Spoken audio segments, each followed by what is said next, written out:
major BA in English from the University of Texas at Austin and her MFA in creative writing from the New England College. She is currently studying the fashion trends of teenagers while teaching English in a public high school just north of Austin, Texas. I'm sure that's an interesting study. Her poems have appeared in Alembic, Diverse City, Fugue, and Entelechy International, The Glass Eye, Saucy Box Review, The Green Muse, and House Guest Magazine. She has attended residencies at both Vermont Studio Center and Red Loaf's Writers Conference.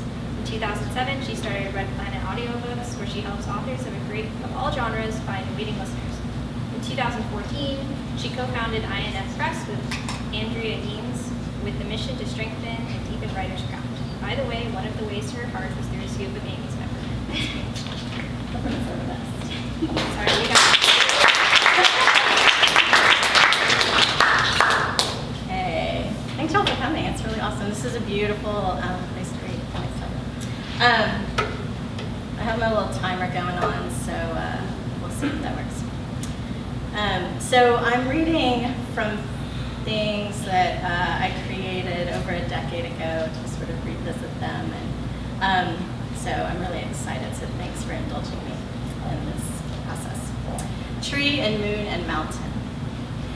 There are tart plums that wait for taste. Beside her on the shelf is stale bread, all yeast, flour, and time to spend with rolling pin.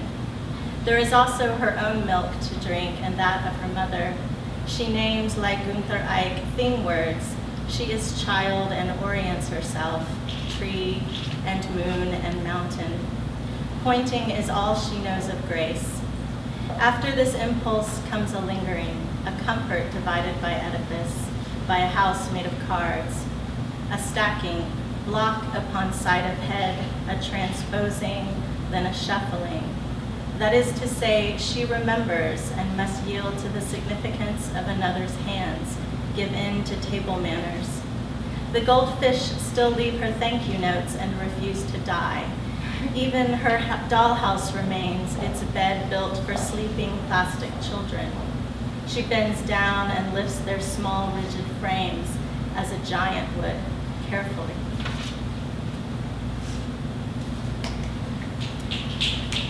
Okay, half his line.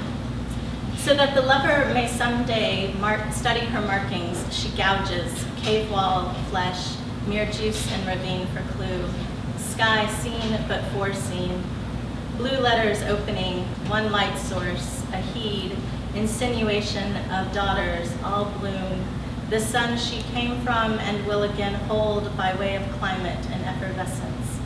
Little is known of the primitives, her back arcing toward his kind of people, common with trades like black, like iron.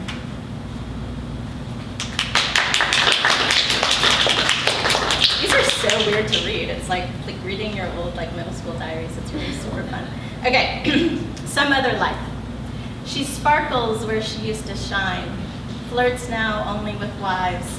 She wanders through her house, makes way to stove where tea leaves wait for hot water. She listens for the kettle's whistle, sings along, guards herself against the coming revelry. She enters a room full of women she loves and children who look like hers but aren't. The men dress in other rooms, but she can hear their talk through thin walls. She wishes for sixth finger and web foot. She dons a gown and paints her lips. She shimmers in the dust, longs to become the ugly duck.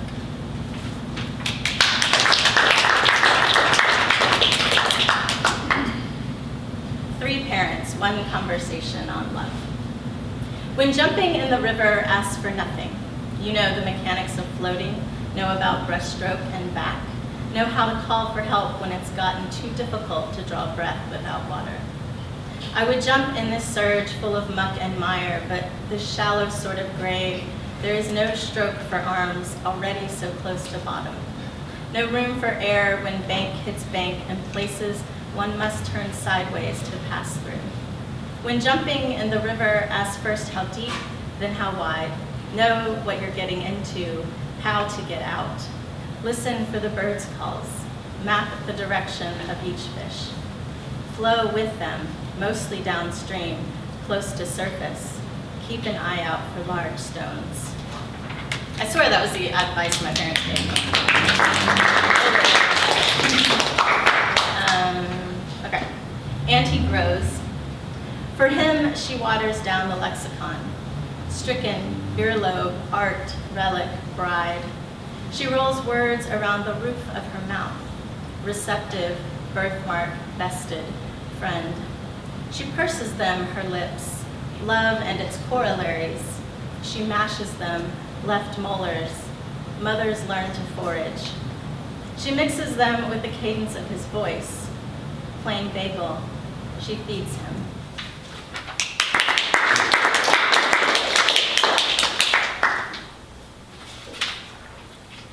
Compass, gauge, container. They have taken the cornfield and left the corn.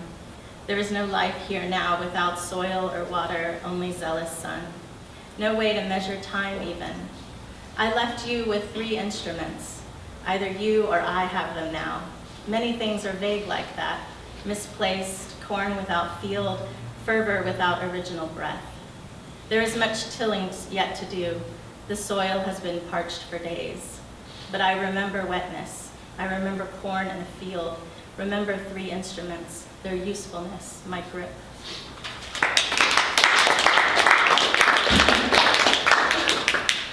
All right. The modest origins of want. She stood for a whistle.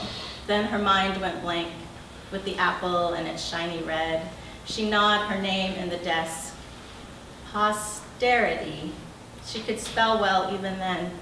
And now, still standing for holler, for hoot, wishing she was somewhere outside the grade and assessment of mind, badgering spirit.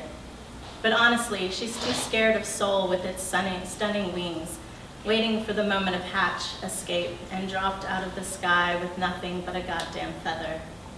This is no place for small boy with blue eyes, for olive-skinned drama girls in utero. Potential is nothing to her anymore, having lost one gray sock in pursuit of it. Like tomorrow it taunts. She needs stone in hand and warm gravy on table.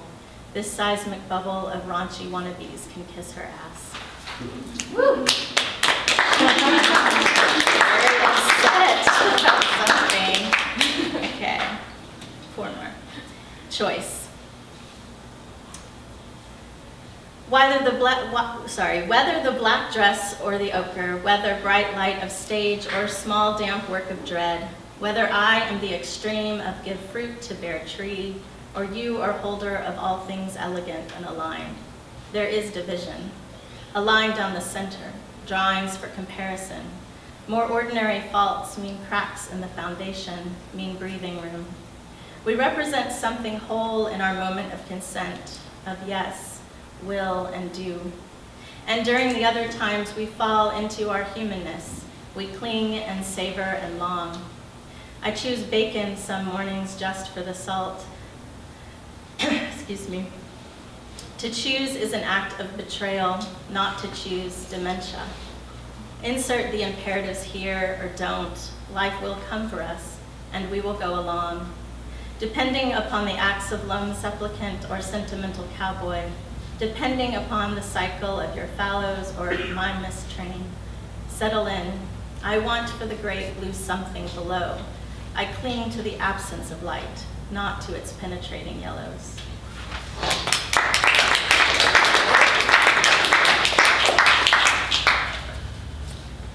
I could say it was the scotch on the rocks every night before dinner and the chores always left to mother.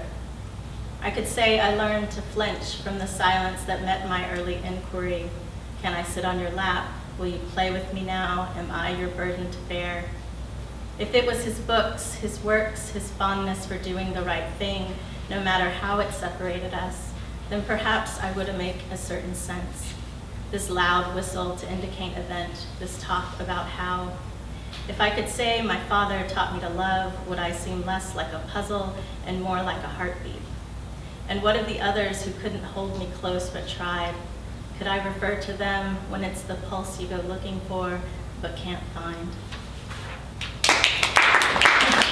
I'm gonna end on something happy. I thought these were happier. I was telling Sarah, like, described her house. Yeah, my phone was really happy. Okay. Not so much. All right. But I know there's a happy one, like right here. Okay, we're close, we're close. I feel it. There we go, it's not really happy. Okay. In conversation with the writer. Laugh at longing. It never quite says what it means. Desire, too, is a no-no in bona fide literature.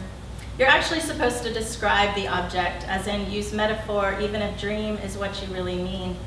I know it sucks, but we want more from you than mere platitude. There are 27 ways to say dive, 99 for come, 7 for completely satisfied. Insist that they work hard to get at you, and they'll be delighted by their own achievement when leaving. I am here because I'm waiting for something to happen. I'm waiting because something always does.